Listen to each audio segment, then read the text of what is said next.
저 여자가 할인이 목도리를 하고 있어. 백화점 에스컬레이터 위에서 최명희의 숨이 멎었습니다.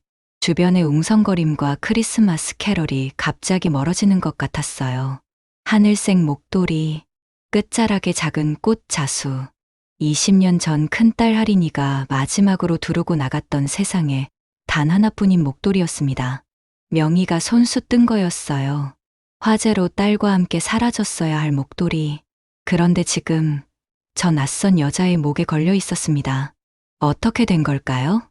명희가 20년간 믿어온 진실이 어쩌면 거대한 거짓말이었을지도 모릅니다. 그 목도리를 본 순간 명희의 몸이 먼저 움직였습니다. 에스컬레이터를 뛰어내려갔어요. 사람들이 놀라 비켜섰습니다. 멀리 그 여자가 출구 쪽으로 빠르게 걸어가는 게 보였어요. 잠깐만요. 명희의 목소리가 나오지 않았어요. 입술만 달싹였습니다. 명희는 사람들 사이를 비집고 나갔어요. 핸드백이 누군가의 어깨에 부딪혔지만 신경 쓸 겨를이 없었습니다. 회전문을 빠져나갔을 때 여자는 버스 정류장으로 향하고 있었어요. 명희의 심장이 터질 것 같았습니다. 숨이 가빴어요. 할인아. 여자가 162번 버스에 올라탔습니다. 명희도 뛰어 올라탔죠. 교통카드를 찍는 손이 떨렸어요. 여자는 맨 뒤쪽에 앉아 창밖을 보고 있었고 명희는 중간쯤에 섰습니다. 5 정거장이 지났을 때 여자가 일어나 벨을 눌렀어요. 명희도 서둘러 따라 내렸습니다. 좁은 골목 안쪽으로 여자가 걸어 들어갔습니다. 낡은 주택가였어요. 담벼락에는 오래된 페인트가 벗겨져 있었고 골목은 해가 잘 들지 않아 축축한 냄새가 났습니다. 명희는 10m 정도 떨어져서 따라갔어요. 심장 소리가 귀에서 쿵쾅거렸고 손바닥에 땀이 났습니다. 정말 할인이가 맞을까? 여자가 멈췄습니다. 반지하 집 앞이었어요. 녹슨 철문이 삐걱 소리를 내며 열렸습니다. 여자가 안으로 들어갔어요. 명희는 골목 모퉁이에 서서 지켜봤어요. 한참을 그렇게 서 있었습니다. 다리가 후들거려 담벼락에 손을 짚는 순간 차가운 벽돌 느낌이 손바닥에 전해졌습니다. 잠시 후 집 안에서 불이 켜졌어요. 작은 창문으로 희미한 불빛이 새어나왔습니다. 명희는 핸드백에서 수첩을 꺼냈어요. 펜을 들었는데 손이 떨려 글씨가 흔들렸습니다.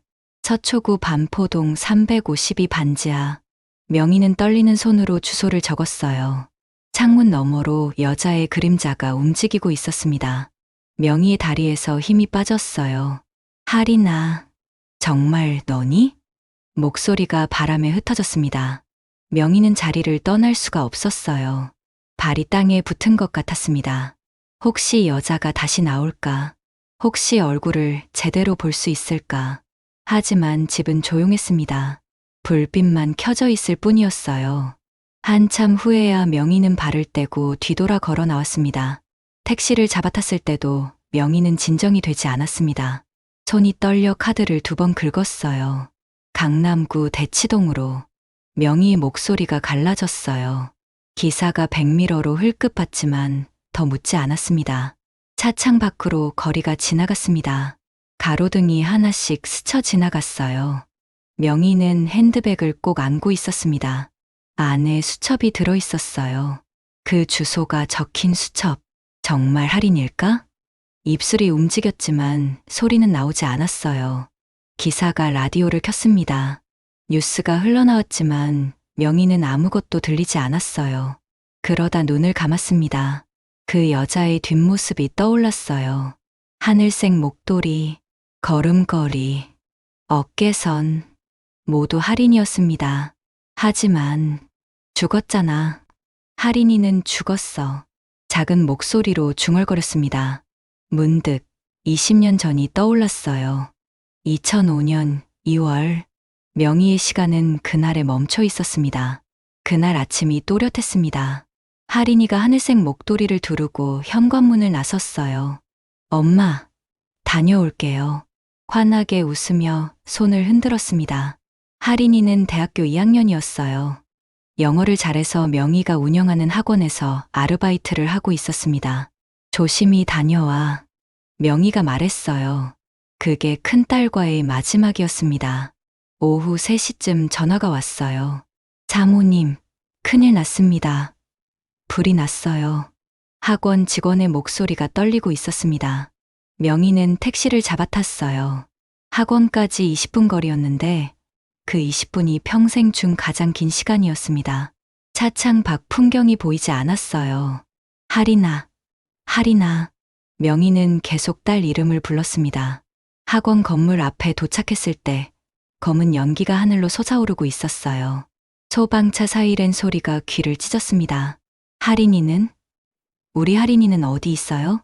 명희가 소방관에게 매달렸지만 돌아온 건 같은 말뿐이었습니다. 진정하라는 말, 확인 중이라는 말. 어떤 부모가 그런 상황에 차분할 수 있을까요? 명희는 건물 입구를 향해 뛰어갔어요. 하지만 소방관이 붙잡았습니다. 위험합니다. 들어가시면 안 돼요.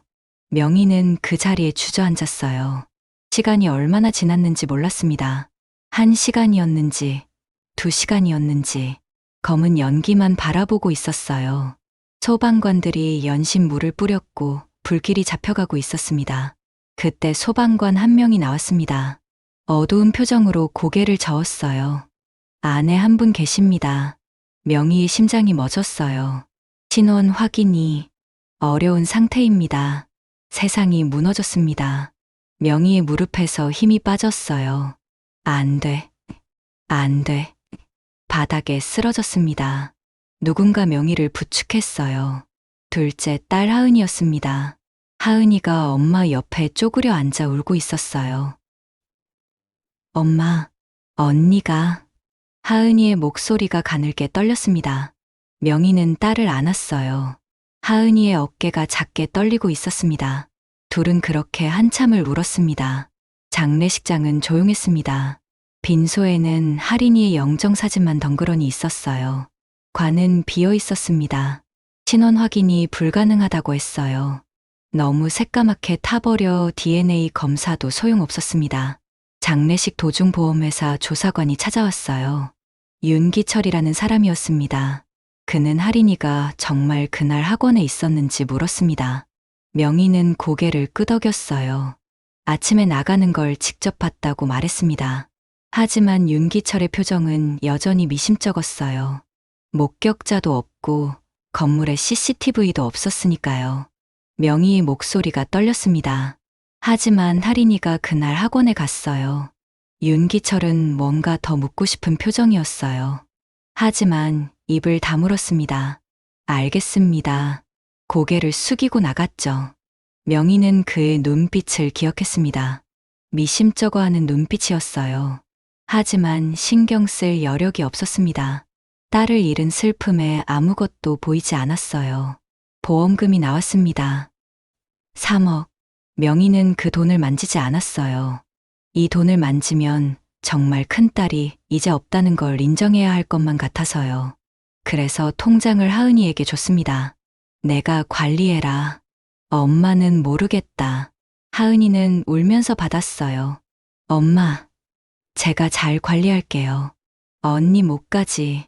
그날 밤 하은이는 명희 옆에서 잤습니다. 엄마 손을 꼭 잡고 있었어요. 엄마, 제가 있잖아요. 언니 목까지 제가 더 잘할게요. 그 후로 하은이는 명희에게 더 잘해줬어요. 매일 안부 전화가 왔습니다. 주말마다 반찬을 만들어 찾아왔어요. 명희의 냉장고를 가득 채웠습니다. 병원 진료도 함께 갔고 통장 정리도 도와줬습니다. 명희가 운영하던 학원도 하은이가 물려받았어요. 엄마는 이제 쉬세요. 제가 할게요. 하은이는 학원을 잘 꾸려나갔습니다. 수강생이 늘었고 2년 뒤에는 학원을 한 곳 더 냈어요. 엄마, 언니가 보면 좋아하실 것 같아요. 제가 언니 목까지 열심히 할게요. 하은이가 웃으며 말했습니다. 명희는 둘째 딸의 손을 잡았어요. 고맙다. 하은아, 20년이 그렇게 흘렀습니다. 하지만 하린이를 잃은 슬픔은 단 한순간도 희미해지지 않았어요. 명희는 가끔 딸의 방에 들어가 앉아있곤 했습니다. 하린이 방에 있으면 금방이라도 딸이 다시 돌아올 것만 같았거든요. 하린이의 책상, 옷, 인형 모두 그대로 있었어요. 하지만 하루하루 먼지만 수북이 쌓여갔습니다. 명희는 일주일에 한 번씩 그 방을 청소했어요. 먼지를 닦고 이불을 펴고 창문을 열었습니다. 하리나, 엄마가 또 왔다. 혼잣말을 했어요. 대답은 없었지만 명희는 계속 말을 걸었습니다. 오늘은 날씨가 좋구나.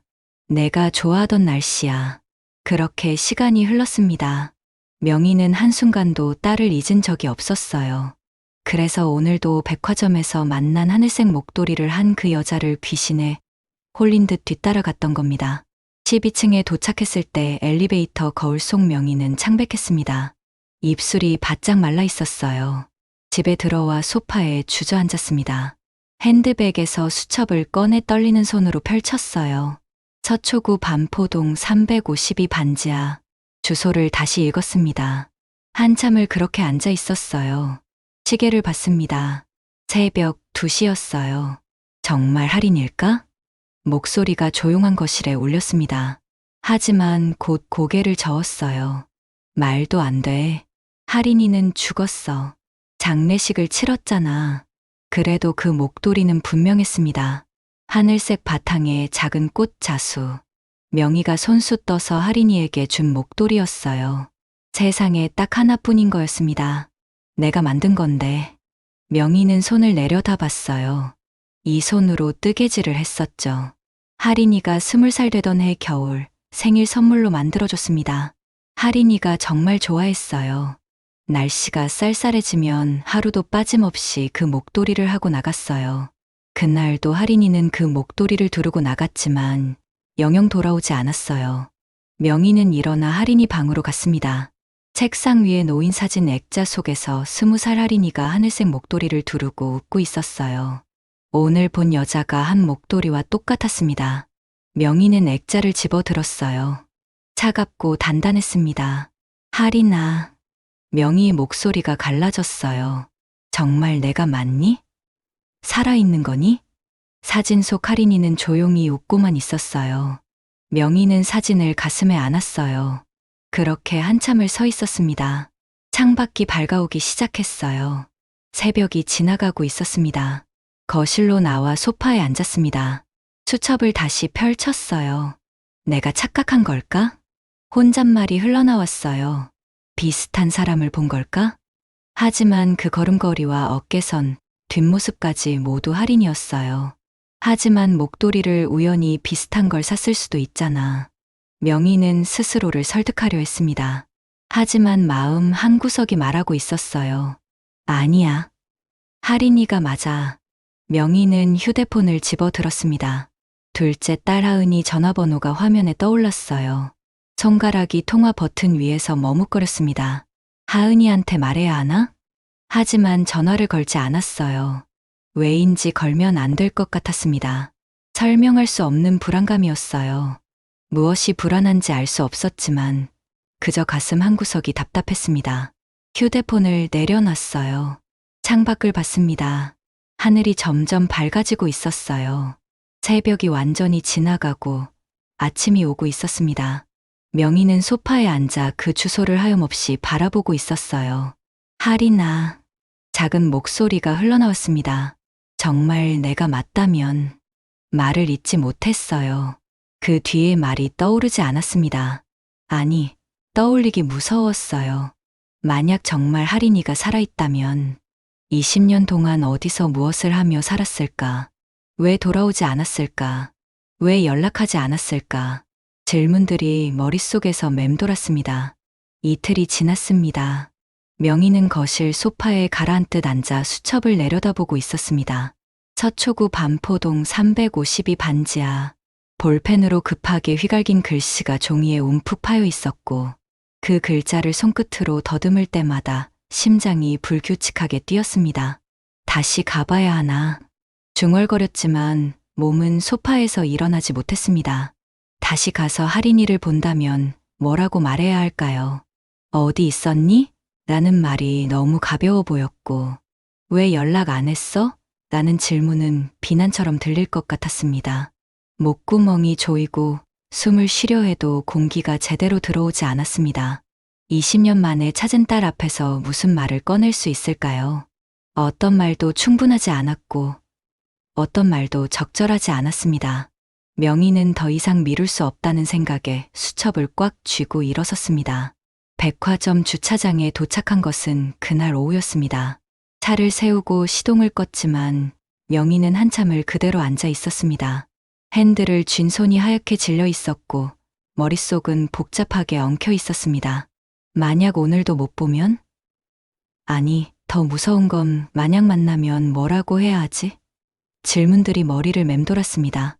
명희는 눈을 감고 깊게 숨을 들이마셨습니다. 차가운 공기가 폐 깊숙이 들어왔다가 뜨거운 숨으로 흘러나왔습니다. 명희는 결심한 듯 차에서 내렸습니다. 에스컬레이터가 명희를 3층으로 실어 날랐습니다. 발 아래 금속 계단이 기계음과 함께 올라가는 동안 그녀의 시선은 쉴 새 없이 사람들의 목을 훑었습니다.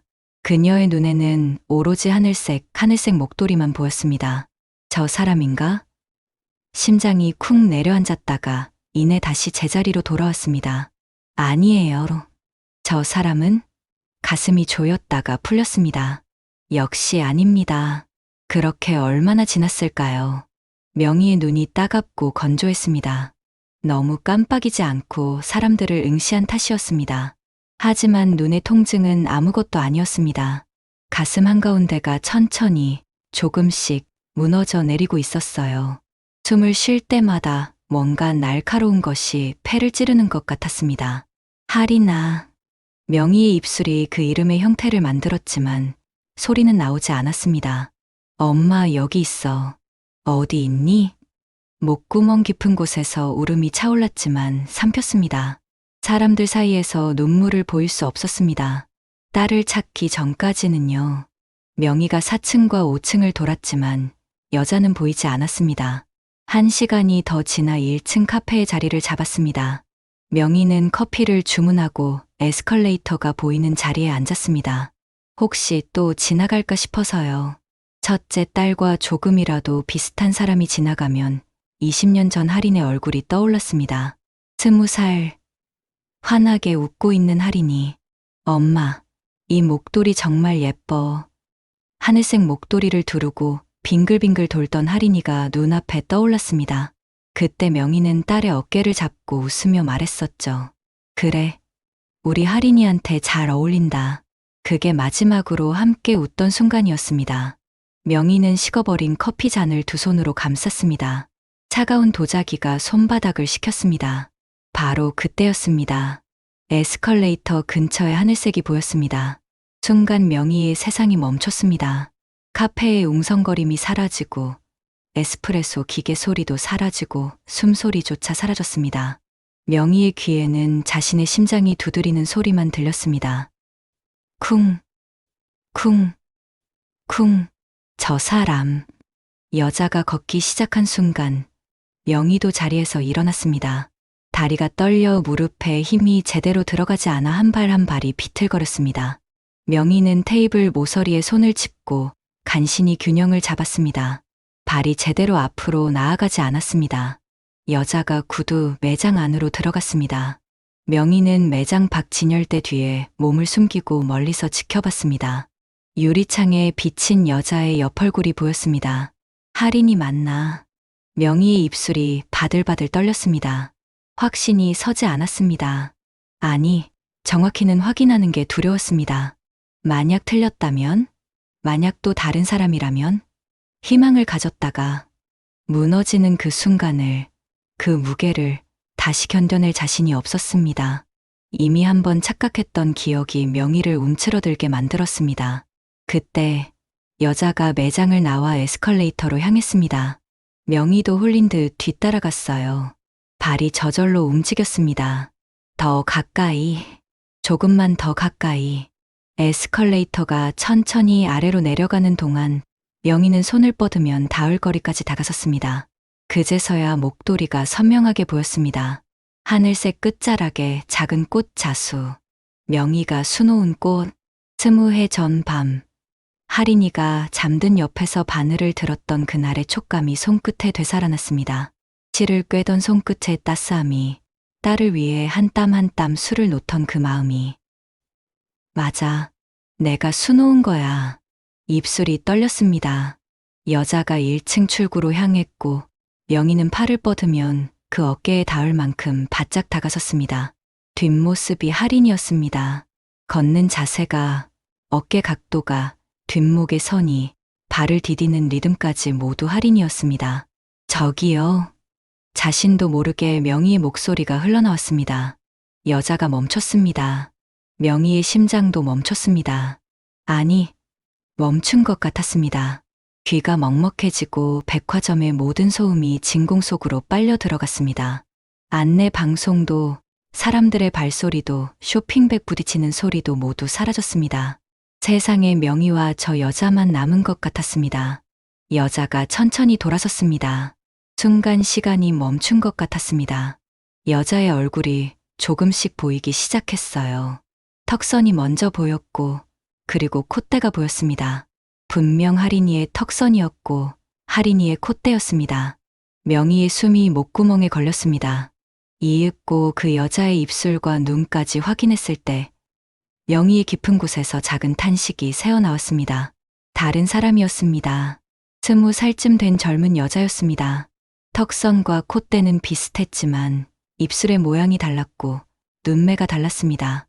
눈빛도 달랐어요.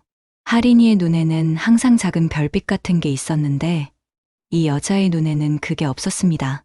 명희는 급하게 여자에게 고개를 숙이며 사과했습니다. 죄송합니다. 사람을 잘못 봤어요. 명희의 목소리가 갈라졌습니다. 여자는 고개를 끄덕이고 돌아서 갔습니다. 명희는 그 자리에 멈춰 섰습니다. 다리에서 힘이 빠져 무릎이 꺾일 것 같았습니다. 쓰러질 것 같았습니다. 명희 주변으로 사람들이 스쳐 지나갔습니다. 어깨가 부딪히고 쇼핑백이 스쳤지만 명희는 움직이지 못했습니다. 그들 사이에 서서 바닥만 보고 있었습니다. 착각이었어. 눈이 뜨거워졌습니다. 할인이가 아니었어. 그럼 할인이는 정말. 그 다음 생각은 입 밖으로 꺼낼 수 없었습니다. 너무 무서운 생각이었습니다. 명희는 주차장으로 돌아와 차에 앉아 핸들을 잡았습니다. 얼마나 꽉 쥐었는지 손가락이 하얗게 질렸습니다. 눈물이 흘러내렸습니다. 참으려 했지만 멈출 수 없었습니다. 할인아. 명희의 목소리가 텅 빈 차 안에서 울렸습니다. 엄마가 미친 거니? 죽은 내가 살아있다고. 그렇게 한참을 울었습니다. 핸들에 이마를 대고 어깨를 떨며 소리 없이 울었습니다. 명희가 집에 돌아왔을 때는 이미 밤이었습니다. 명희는 소파에 주저앉아 수첩을 다시 펼쳤습니다. 서초구 반포동 352 반지하. 글씨가 흐릿하게 보였습니다. 눈물 때문인지 어둠 때문인지는 알 수 없었습니다. 그 집으로 가볼까. 중얼거렸지만 몸은 일어서지 못했습니다. 만약 가서 다른 사람이 나온다면, 만약 그 주소가 틀렸다면, 그럼 정말로 끝이었습니다. 마지막 희망마저 사라지게 되니까요. 20년 동안 붙잡고 있던 그 한 가닥실이 끊어지는 순간이었습니다. 그날 밤 명희는 잠들지 못했습니다. 천장을 보며 생각했습니다. 내가 더 좋은 엄마였다면. 20년 전 그날 아침이 떠올랐습니다. 할인이가 학원 가기 전이었습니다. 엄마, 저녁에 일찍 들어올게요. 딸이 현관에서 신발을 신으며 말했습니다. 그래, 조심히 다녀와. 명희는 부엌에서 그릇을 씻으며 대답했습니다. 그게 마지막 대화였습니다. 그리고 그날 오후 화재가 났습니다.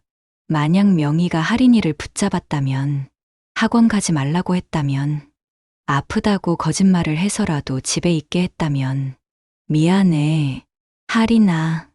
어둠 속에서 명희가 속삭였습니다. 목소리가 떨렸습니다. 엄마가 미안해. 다음 날 아침 눈을 떴을 때 명희는 결심했습니다. 마지막으로 한 번만 더. 오늘도 못 보면 그 집으로 가자. 서둘러 옷을 갈아입고 백화점으로 향했습니다. 매장을 걸으며 사람들을 봤습니다. 저 사람.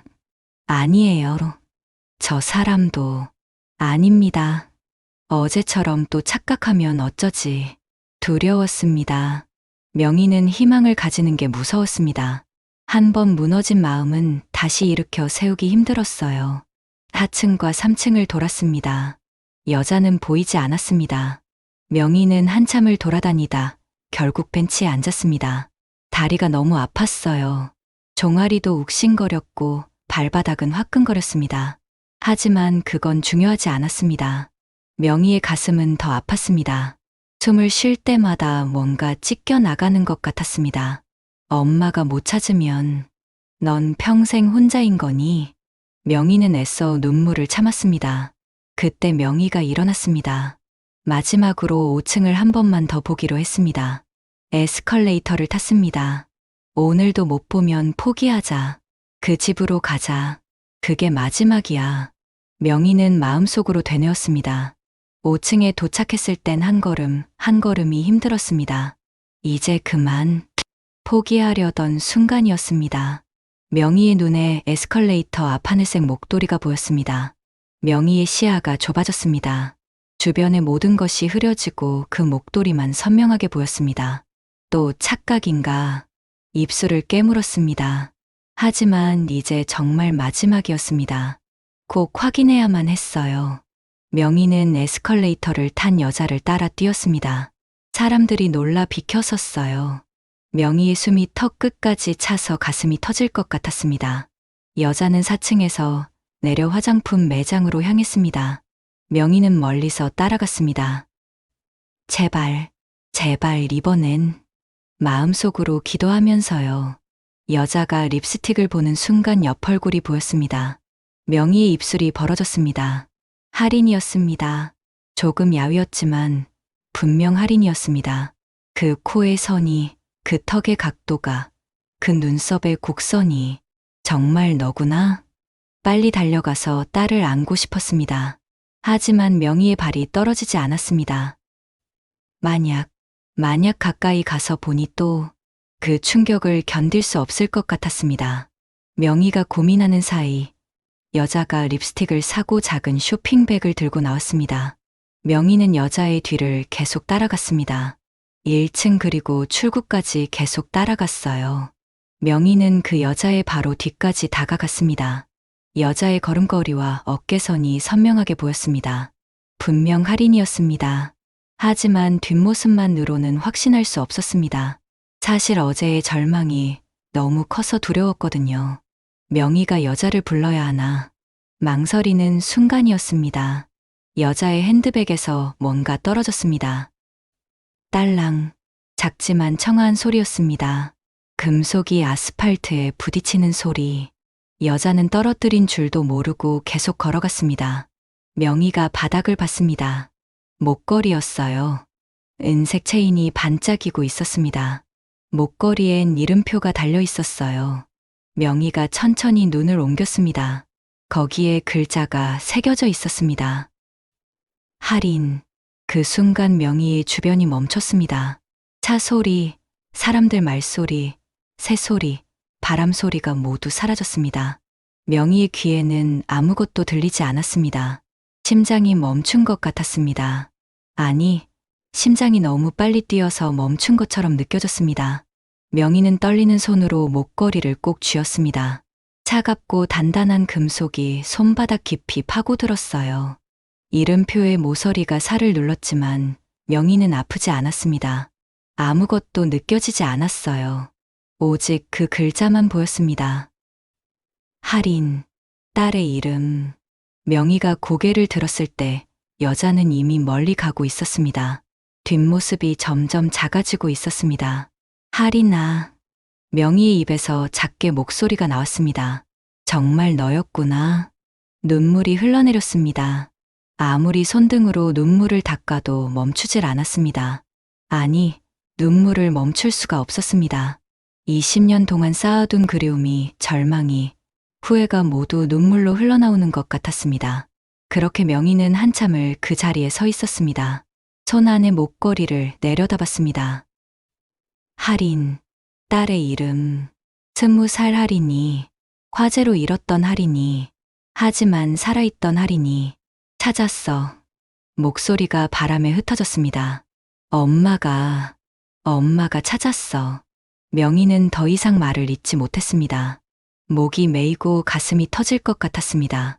그저 조용히 목걸이를 가슴에 안았습니다. 명희가 집으로 돌아왔을 때는 저녁 무렵이었습니다. 거실 테이블 위에 목걸이를 조심스럽게 놓았습니다. 할인 이름표가 조명을 받아 은은하게 빛났고 명희를 보고 있는 것 같았습니다. 그때 휴대폰이 울리기 시작했습니다. 화면에 둘째 딸, 하은이 이름이 떠올랐습니다. 명희의 손가락이 통화 버튼 위에 올라갔지만 끝내 누르지 못했습니다. 뭔가 이상했습니다. 할인이가 살아있다면 왜 20년 동안 집에 오지 않았을까요? 엄마한테, 동생한테 왜 연락하지 않았을까요? 그 긴 세월 동안 단 한 번도 연락하지 않은 게 너무 이상했습니다. 혹시 할인이가 일부러 연락을 안 한 걸까요? 생각하기 싫었지만 명희의 생각은 멈추지 않았습니다. 우릴 피한 걸까? 가슴이 철렁 내려앉았습니다. 만약 할인이가 일부러 연락하지 않은 거라면 하은이한테 말하면 안 됐습니다. 둘째 딸 하은이에게도 너무 큰 상처가 될 게 뻔했습니다. 언니가 살아있었지만 20년 동안 연락하지 않았다는 사실을 알면 얼마나 큰 상처가 될까요? 명희는 휴대폰을 내려놨습니다. 아직은 안 돼. 그날 밤 명희는 목걸이를 손에 쥐고 잠들지 못했습니다. 천장을 보며 생각했습니다. 20년 전 일을, 할인이가 사라진 날을, 그리고 한 사람이 떠올랐습니다. 윤기철, 보험조사관, 할인이 사건을 담당했던 사람, 화재 후 유일하게 진실을 알고 있을지도 모르는 사람, 윤 과장님. 명희는 일어나 서재로 갔습니다. 오래된 서류 상자를 꺼내고 뚜껑을 열자 먼지 냄새가 올라왔습니다. 장례식 서류들, 병원 기록들, 그 사이에 명함이 있었습니다. 윤기철, 보험조사관, 전화번호가 희미하게 적혀 있었습니다. 20년이 지났지만 명함은 그대로였습니다. 명희는 명함을 집어들었습니다. 종이가 바스러질 것 같았습니다. 물어봐야 해. 20년 전 그날 무슨 일이 있었는지. 다음 날 아침 명희는 휴대폰을 들었습니다. 떨리는 손으로 번호를 눌렀습니다. 신호음이 울렸습니다. 뚜, 뚜, 뚜. 윤기철이 받았습니다. 여보세요? 명희는 떨리는 목소리로 자신을 소개했습니다. 저 20년 전 학원 화재 사건 할인이 엄마입니다. 말이 끊기고 목소리가 제대로 나오지 않았습니다. 전화기 너머로 침묵이 흘렀습니다. 길고 무거운 침묵이었습니다. 잠시 후 윤기철이 천천히 입을 열었습니다. 오후 3시에 만나시겠습니까? 그의 목소리에 무언가 복잡한 감정이 섞여 있었습니다. 네, 알겠습니다. 명희는 짧게 대답하고 불안한 마음에 목걸이를 집어들었습니다. 할인 딸의 이름이 손 안에서 반짝였습니다. 곧 알게 될 거야. 내가 왜 집에 안 왔는지. 작은 목소리로 속삭였습니다. 그리고 엄마가 데리러 갈게. 창밖으로 햇빛이 들어왔습니다. 하지만 명희의 마음은 여전히 어두웠습니다. 진실이 무섭지만 알아야 했습니다. 20년 만에 찾은 딸을 다시 잃을 수는 없었으니까요. 오후 3시, 명희는 강남역 근처 카페에서 윤기철을 만났습니다. 20년이 지났습니다. 흰머리가 섞이고 주름이 깊어졌지만 명희는 한눈에 알아봤어요. 인사를 나눴습니다. 잠시 침묵이 흘렀어요. 명희가 핸드백을 열었습니다. 목걸이를 꺼내 테이블 위에 놓는 순간 은색 체인이 형광등 빛에 반짝였어요. 할인, 윤기철의 눈이 커졌습니다. 명희는 일주일 전 이야기를 했어요. 백화점에서 하늘색 목도리를 두른 여자를 봤다고, 그 여자를 따라갔다가 이 목걸이를 주었다고. 윤기철은 조용히 듣고 있었습니다. 말을 마쳤을 때 윤기철이 핸드폰을 꺼냈어요. 오래된 서류 사진들, 20년 전 조사 기록이었습니다. 설명이 이어졌어요. 시신 신원 확인이 불완전했다고, DNA 검사 결과가 애매했다고, 건물에 CCTV도 없었고 목격자도 없었다고, 할인이가 당일 그곳에 있었다는 증거가 사실 명의 증언밖에 없었다고. 그리고 보험금 3억이 할인 명의로 나왔는데 통장은 누가 관리했냐고 물었습니다. 명의는 대답했어요. 하은이라고. 윤기철의 표정이 굳었습니다. 침묵이 길어졌어요. 명의의 목소리가 떨렸습니다. 제가 헛것을 본 걸까요? 윤기철은 목걸이를 한참 들여다봤어요. 고개를 들었습니다. 명의를 똑바로 봤어요. 할인 씨가 살아계실 수도 있습니다. 제가 도와드리겠습니다. 명의의 눈에서 눈물이 흘러내렸어요. 윤기철은 은퇴했지만 인맥이 남아있다고 했습니다. 천천히 조심스럽게 조사해보겠다고. 급하게 움직이면 안 된다고 당부했어요. 명의는 윤기철의 손을 잡았습니다. 말없이 고개를 숙였어요. 두 사람은 카페를 나와 헤어졌습니다. 명의는 집으로 차를 몰았어요. 가슴이 두근거렸습니다. 정말로요. 20년 만에 처음 느끼는 희망이었어요. 하리나, 조금만 기다려. 엄마가 꼭 찾을게. 현관문 앞에서 명의의 발이 멈췄어요. 누군가 문 앞에 서 있었습니다. 하은이었어요. 팔짱을 낀 채 서 있다가 명의를 보자마자 환하게 웃으며 손을 흔들었습니다. 명의의 등골이 서늘해졌어요. 하은이가 물었습니다. 어디 갔다 왔냐고. 목소리는 밝았지만 눈빛은 차갑게 식어 있었어요. 명의는 현관문 비밀번호를 눌렀습니다. 손이 떨렸어요. 산책 좀 했다고 대답했습니다. 하은이가 고개를 갸웃했어요. 이 더운 날씨에 산책이냐고. 요즘 자주 외출하신다고 말했습니다. 명의는 대답하지 않았어요. 문을 열고 들어갔습니다. 하은이가 따라 들어왔어요. 거실에 들어선 하은이가 천천히 주변을 둘러보기 시작했습니다. 그 시선이 머무는 곳마다 시간이 멈춘 것 같았습니다. 테이블 위, 소파, 그리고 명의의 핸드백, 특히 핸드백을 볼 때 하은의 시선이 오래 머물렀습니다. 명의 등에 식은땀이 흘렀습니다. 엄마, 뭐 찾으세요? 갑작스러운 하은이의 질문에 명의가 움찔했습니다. 왜? 요즘 뭔가 찾으시는 것 같아서요. 명의의 심장이 철렁 내려앉았어요. 명의는 최대한 자연스럽게 행동하려 애썼습니다. 핸드백을 소파에 내려놓으면서도 손이 떨리는 것을 숨기려 했지만 그 작은 떨림까지 숨길 수는 없었어요. 하은이 한 걸음 다가왔습니다. 소파 쪽으로. 명의가 방금 핸드백을 놓은 바로 그곳으로. 명의의 심장이 귓가에서 쿵쿵 울렸습니다. 가까이 오지 마. 속으로 외쳤지만 하은의 발걸음은 멈추지 않았습니다. 하은은 핸드백 바로 옆에 섰습니다. 그리고 천천히, 아주 천천히 고개를 숙여 핸드백을 내려다봤습니다. 명의는 숨을 참았습니다. 심장 소리가 너무 커서 하은에게 들릴 것만 같았습니다. 침묵이 흘렀습니다. 길고 무거운 침묵. 하은이 고개를 들었습니다. 몸 조심하세요, 엄마. 그리고는 아무 일도 없었다는 듯 몸을 돌려 현관으로 향했습니다. 명의는 소파에 주저앉았어요. 심장이 빠르게 뛰고 있었습니다. 왜 갑자기 왔을까? 가슴 한가운데가 조여왔습니다. 한참 후 명의는 일어났습니다. 목걸이. 확인해야 했어요. 핸드백을 열었습니다. 지갑, 휴대폰, 수첩, 목걸이가 없었어요. 안주머니를 뒤졌습니다. 바깥 주머니도 열어봤어요. 없었습니다. 분명 여기 넣었는데. 명의는 소파 쿠션을 들었습니다. 바닥도 살폈어요. 하지만 없었습니다. 명의의 손이 떨렸어요. 거실, 주방, 화장실, 집안 어디에도 없었습니다. 명의는 침대에 주저앉았어요. 하은이가, 작은 목소리가 흘러나왔습니다. 아까 거실을 둘러보던 하은이의 모습이 떠올랐어요. 테이블과 소파, 책장을 하나씩 훑던 그 눈빛. 하은이의 서늘한 눈빛이 떠올랐습니다. 명의의 손이 가늘게 떨렸어요. 그럴 리 없어. 하지만 마음 한구석이 속삭이고 있었어요. 하은이가 가져갔어. 명의는 거실로 나와 소파에 앉았습니다. 목걸이가 사라졌어요.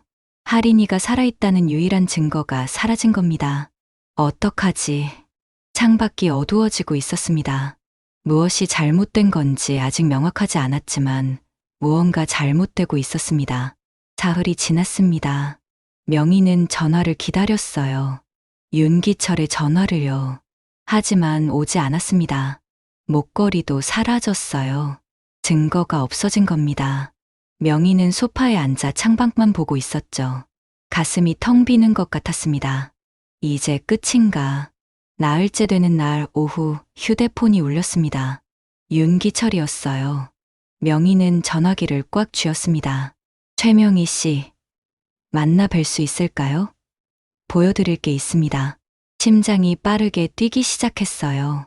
명희는 지금 당장 갈 수 있다고 답했습니다. 1시간 후 같은 카페에서 만나기로 했어요. 명희가 카페에 도착했을 땐 윤기철이 이미 와 있었습니다. 테이블 위에 서류 봉투가 놓여 있었어요. 윤기철이 봉투를 조심스럽게 열어 서류들을 꺼냈습니다. 조사했습니다. 첫 번째 서류를 명희 앞에 놓았어요. 명희가 서류를 내려다봤을 때 보험금 입금 내역이 눈에 들어왔습니다. 날짜와 계좌번호, 그리고 금액이 보였어요. 3억 원. 할인명이었습니다. 명희는 이미 알고 있는 내용이었어요. 그런데 윤기철이 다음 페이지를 넘겼습니다. 명희의 손가락이 멈췄어요. 거기에 또 다른 입금 내역이 있었습니다. 이틀 후 하은의 계좌로 들어간 3억 원이었어요. 명희는 숨을 멈췄습니다. 하은이? 목소리가 작게 나왔어요. 윤기철은 대답하지 않은 채 두 번째 서류를 꺼냈습니다. 화재 조사 보고서였어요. 명희는 서류를 읽으려 했지만 어려운 용어들이 빼곡했습니다. 윤기철이 한 부분을 가리켰어요. 발화점은 출입구 근처였고 그 아래 빨간 밑줄이 그어져 있었습니다. 출입구 차단 추정. 명희의 입술이 떨렸어요. 그 모습을 본 윤기철이 조용히 말했습니다. 방화 가능성이 높습니다. 명희는 서류를 내려다보고 있었어요. 글자들이 흐려졌습니다. 윤기철이 꺼낸 다음 서류엔 할인의 신분증 재발급 기록이 보였어요. 날짜는 화재 발생 2주 전이었습니다. 명희는 그 날짜를 봤어요. 또 봤습니다. 2주 전에 신분증을 재발급? 혼란스러워하는 명희에게 윤기철은 네 번째 서류를 꺼냈습니다. 화재 현장 증거물 목록이었어요. 그 안에 할인의 신분증이 포함돼 있었습니다. 명희의 손이 떨렸어요. 이게 말이 나오지 않았습니다. 윤기철이 조용히 말했어요. 미리 재발급 받아두고 옛날 신분증을 현장에 두고 온 겁니다. 명희는 서류들을 내려다봤습니다. 날짜와 숫자들이 명확하게 보였어요. 신분증 재발급일, 화재 일자, 보험금 입금일, 하은 계좌 입금일이 하나의 선으로 연결돼 있었습니다. 명희의 손이 서류 위에서 멈췄어요. 할인이가 일부러 스스로 사라진 겁니다. 윤기철의 목소리가 들렸어요. 명희는 서류를 내려다보고 있었습니다. 전부 하은이를 가리키고 있었어요. 손에서 서류가 떨어졌습니다. 테이블 위로. 하은이가 언니를. 말을 잇지 못했어요. 윤기철은 조용히 앉아 있었습니다. 명희는 손으로 입을 막았어요. 하은이의 얼굴이 떠올랐습니다. 통장을 맡겠다고 했던 날, 엄마 걱정하지 말라고 했던 날, 항상 웃으며 효녀처럼 굴었던 하은이의 모습이 스쳐 지나갔어요. 그게 다 거짓이었어. 숨을 쉴 수가 없었습니다. 그 순간 하은이의 다른 모습들도 떠올랐어요. 엄마는 왜 맨날 나만 혼내냐고 소리치던 하은이, 문을 쾅 닫고 나가 돌아오지 않았던 할인이. 명희는 서류를 다시 집어들었습니다. 보험금 내역과 하은 계좌에 입금된 3억이 눈에 들어왔어요. 서류가 흔들렸습니다. 명희의 손이 떨리고 있었어요. 할인이가 도망친 거구나. 동생으로부터. 테이블에 손을 짚었습니다. 숨을 고르려 했지만 고르지 않았어요. 왜 엄마한테 말 안 했을까? 명희의 목소리가 떨렸습니다. 엄마를 믿지 않은 거네? 눈물이 흘러내렸어요. 명희는 닦지 않았습니다. 그냥 흐르게 뒀어요. 할인이는 20년 동안 숨어 살았습니다. 엄마를 찾지 않았어요. 엄마가 자신을 지켜주지 못할 거라고 생각했기 때문이었습니다. 명희는 그게 가장 아팠어요. 윤기철이 말했습니다. 이제 찾으시면 됩니다. 명희는 수첩을 꺼냈어요. 반지하 집 주소를 보여줬습니다. 같이 가보시겠습니까? 명희는 망설였어요. 가고 싶었습니다. 하지만 발이 떨어지지 않았어요. 만약 할인이가 나를 보고 윤기철이 명희의 손을 잡았습니다. 명희는 윤기철을 봤어요. 서류들이 테이블 위에 흩어져 있었습니다. 날짜들과 숫자들, 계좌번호들이 전부 진실을 말하고 있었어요. 명희는 고개를 끄덕였습니다. 가요. 할인이한테 일어섰습니다. 서류 위에 하은이의 이름이 보였어요. 명희는 서류를 접어 봉투에 넣었습니다. 손이 떨렸지만 멈추지 않았어요. 하은아, 나중에 생각하자. 지금은 할인이부터 찾아야 해. 두 사람은 카페를 나섰습니다. 차 안에서 명희는 조수석에 앉아 창밖을 보고 있었지만 아무것도 제대로 보이지 않았습니다. 윤기철도 말없이 운전만 하고 있었어요. 명희의 손가락이 무릎 위에서 계속 움직이고 있었죠. 할인이가 나를 받아줄까? 20년 만이었습니다. 할인이는 엄마를 원망할지도 몰랐어요. 왜 자신을 지켜주지 못했냐고 물을지도 몰랐습니다. 첫마디를 뭐라고 해야 하지? 미안하다고 해야 할까요? 보고 싶었다고 해야 할까요? 말이 목구멍에 걸려 있었어요. 차가 멈췄습니다. 명희는 창밖을 봤어요. 좁은 골목에 낡은 집들이 다닥다닥 붙어 있었습니다. 저기서 20년을 명희가 골목 입구에 섰지만 발이 떨어지지 않았어요. 하지만 오늘은 꼭 딸을 만나야 했습니다. 가야 해. 명희가 힘겹게 한 걸음 내디뎠습니다. 다리가 후들거렸지만 또 한 걸음 걸었어요. 골목이 좁았고 해가 잘 들지 않아 축축한 냄새가 났습니다. 할인아, 여기서 어떻게? 명희는 초인종 앞에 섰어요. 하지만 손가락이 떨려서 초인종에 닿지 않았습니다. 누르면 할인이가 나올까? 아니면 또 숨을 크게 들이마시고 초인종을 눌렀어요. 안에서 다가오는 발소리가 들렸습니다. 할인이구나. 명희는 숨을 참았어요. 발소리가 점점 가까워지는데 심장이 터질 것 같았습니다. 만약 다른 사람이면 문이 열렸어요. 여자가 서 있었습니다. 야윈 얼굴에 긴 머리, 주름이 생긴 얼굴이었지만 명희는 한눈에 알 수 있었어요. 할인이었습니다. 20년이 지났지만 바로 알아볼 수 있었어요. 21살이 아니라 41살이 된 할인이었습니다. 명희의 눈에서 눈물이 터져 나왔어요. 할인이 명희를 봤습니다. 얼굴이 하얗게 질렸고 입술이 떨렸어요. 엄마, 그 목소리, 20년 만에 듣는 목소리였어요. 명희는 대답할 수가 없었습니다. 할인아, 겨우 나온 목소리였어요. 할인이 뒤로 물러섰습니다. 손이 문틀을 꽉 잡았어요. 도망가지 마. 제발. 명희는 한 걸음 다가갔습니다. 할인아. 할인의 눈에서 눈물이 흘러내렸어요. 그 눈물에 20년이 담겨 있었습니다. 명희는 더 이상 참을 수 없었어요. 다가가서 할인을 안았습니다. 할인의 몸이 굳어 있었는데 명희는 딸을 꽉 안으며 20년 동안 찾지 못했던 딸을 느꼈습니다. 미안해. 목이 메었어요. 할인아. 엄마가 말을 잇지 못했습니다. 할인의 어깨가 떨리기 시작했어요. 엄마. 작은 목소리가 명희의 어깨에서 들렸습니다. 할인의 손이 천천히 올라와 명희의 등에 닿았어요. 그 손이 힘을 주기 시작했습니다. 그리고 소리내어 울기 시작했어요. 20년 동안 참았던 울음이었습니다. 명희도 울었어요. 내 딸이 혼자서 얼마나 무섭고 외로웠을까. 명희는 할인의 등을 쓰다듬으며 속삭였습니다. 이제 괜찮아. 엄마가 왔어. 할인은 울음을 멈추지 않았어요. 윤기철은 멀찍이 서서 눈시울을 닦았습니다. 명희는 20년 만에 다시 딸을 안고 있었어요.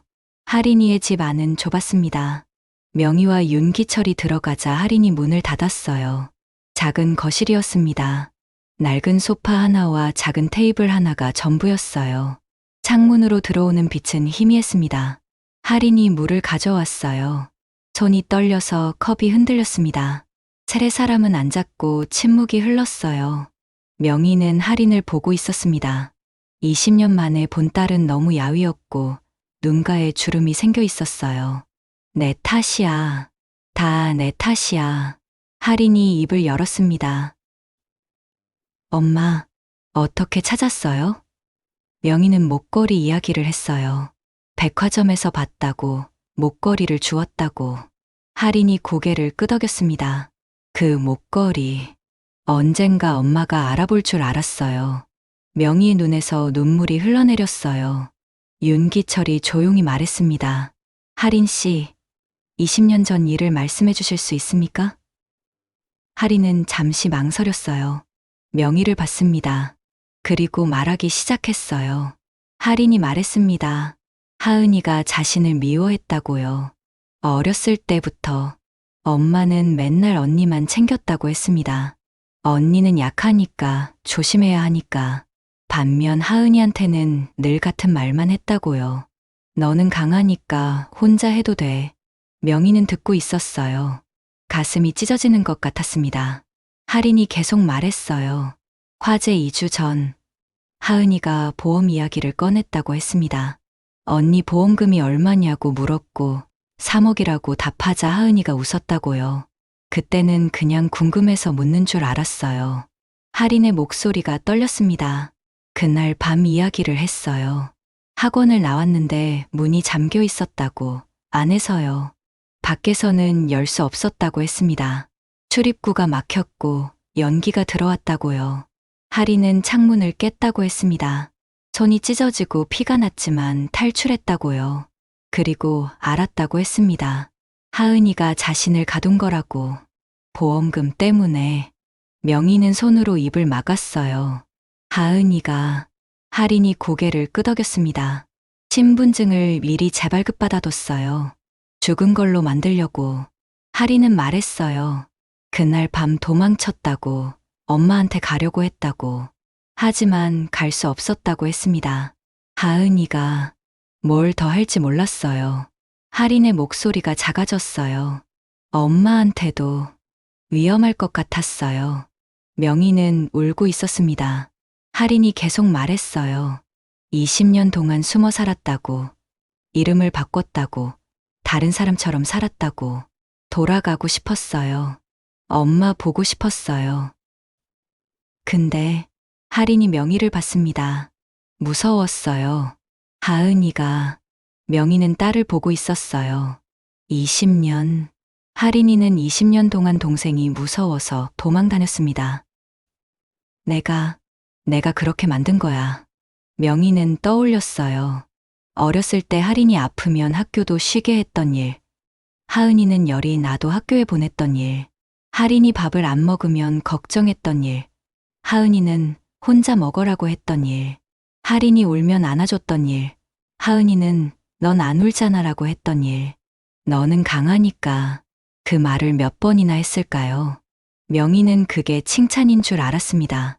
하은이를 믿는다는 뜻인 줄 알았어요. 하지만 하은이한테는 달랐던 거였습니다. 엄마는 날 사랑하지 않아. 그렇게 들렸던 거예요. 명희는 손으로 얼굴을 감쌌습니다. 하은아, 엄마가 그렇게 만든 거구나. 할인을 지키려다가 하은이를 잃었어요. 아니, 둘 다 잃었습니다. 하나는 너무 챙겨서 지키지 못했고, 하나는 방치해서 괴물로 만들었죠. 두 딸 다 내가 잃어버렸어. 명희의 목소리가 떨렸습니다. 윤기철이 조용히 앉아 있었어요. 할인이 명희를 봤습니다. 엄마, 괜찮아요. 엄마 잘못 아니에요. 명희는 고개를 저었어요. 아니야. 내 잘못이야. 전부 다. 명희는 할인의 손을 잡았습니다. 하은이한테 그 돈은 보험금만이 아니었겠지. 할인이 고개를 끄덕였어요. 엄마한테서 도망가는 돈이기도 했을 거예요. 명희는 눈을 감았습니다.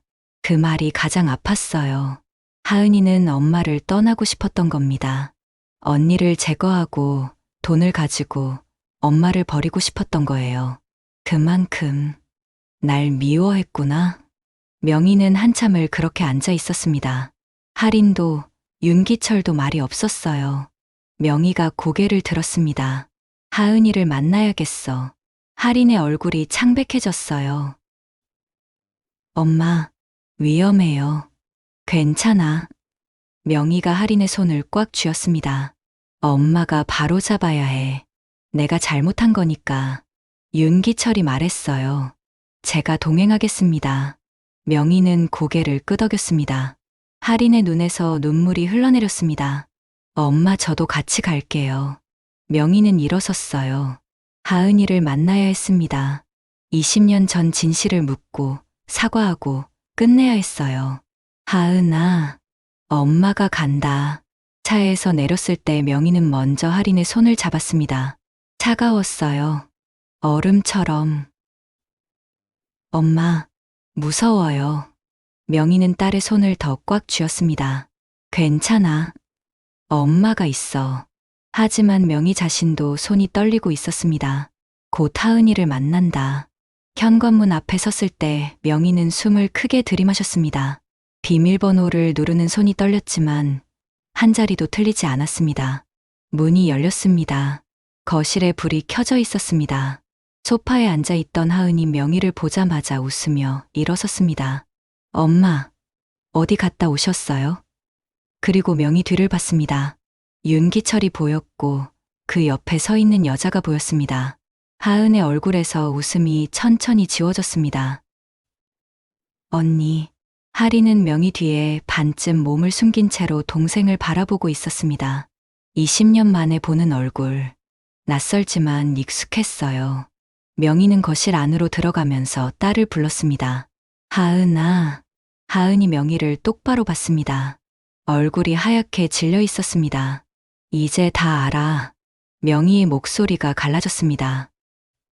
뭘 안다는 거예요? 20년 전 그날 밤, 내가 언니를 가뒀던 것. 하은의 입술이 떨렸습니다. 무슨 소리예요? 언니는 죽었잖아요. 명희는 옆으로 비켜섰고 할인이 완전히 보였습니다. 하은이 할인을 봤습니다. 얼굴에서 핏기가 빠져나갔습니다.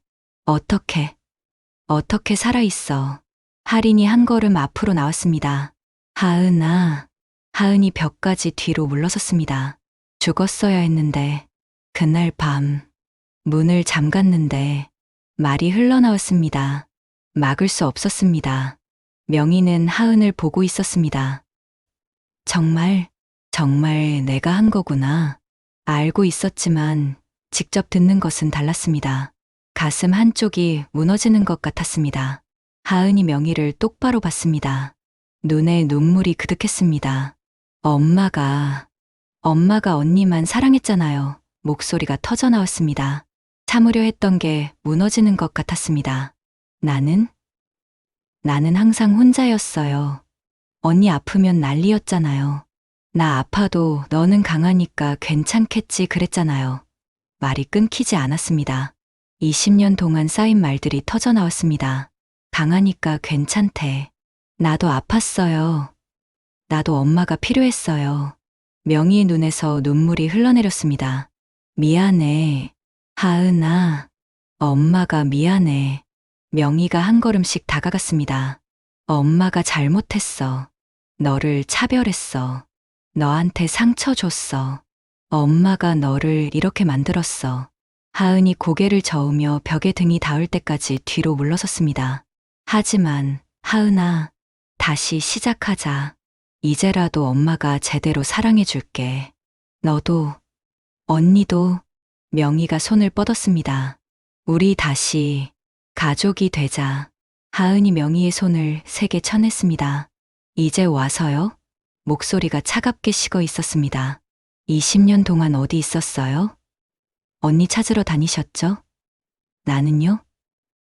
나는 엄마 옆에 있었는데 한 번도 안 봤잖아요. 명희는 입을 열었다가 그대로 다물었습니다. 반박할 말이 없었어요. 하은이 눈물을 흘리며 웃었습니다. 이제 와서 미안하면 뭐해요. 이제 와서 사랑한다고 하면 뭐해요. 너무 늦었어요. 하은이 돌아서서 방으로 향했습니다. 하은아, 명희가 불렀습니다.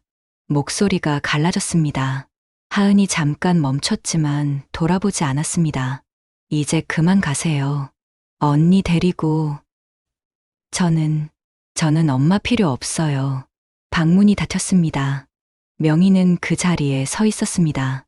다리에서 힘이 빠졌습니다. 하은아. 할인이 다가와서 명희를 붙잡았고 명희는 딸을 안았습니다. 울었습니다. 미안해. 하은아. 엄마가 정말. 윤기철이 휴대폰을 꺼냈습니다. 신고하겠습니다. 명희가 고개를 들었습니다. 눈물 범벅인 얼굴로 윤기철을 봤습니다. 명희는 닫힌 방문을 보고 있었습니다. 하은아. 엄마는 두 딸 다 안고 싶었어. 하지만 이미 늦었습니다. 경찰이 왔을 때 하은이 나왔습니다. 표정이 없었습니다. 수갑을 채우려 하자 명희가 다가갔습니다. 하은아. 하은이 명희를 봤습니다. 차갑게 굳어진 얼굴이었습니다. 내가 이렇게 만들었구나. 미안해. 엄마가 정말 미안해. 하은은 대답하지 않았습니다. 잘 사세요. 엄마. 차갑게 나온 말이었습니다. 하은이 끌려 나갔습니다. 명희는 손을 뻗었지만 닿지 않았습니다.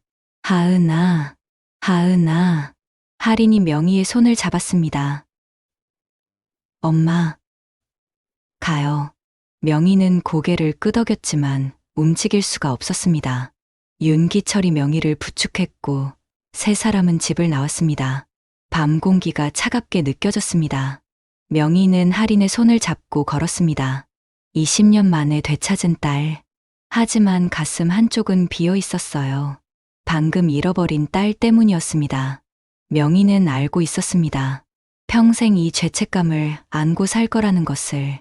할인을 지키지 못한 죄책감. 하은을 사랑하지 못한 죄책감. 두 딸 모두에게 잘못한 엄마로 살아갈 거라는 것을. 미안해. 두 딸 다. 엄마가 미안해. 할인이 명희의 손을 꽉 쥐었습니다. 명희는 딸을 봤습니다. 할인이 울고 있었습니다. 두 사람은 그렇게 걸어갔습니다. 서로를 붙잡고. 오늘 이야기가 마음에 와닿으셨다면 주변 분들에게 공유해 주세요. 구독과 좋아요로 응원해 주시면 정말 큰 힘이 됩니다. 항상 행복하세요. 감사합니다.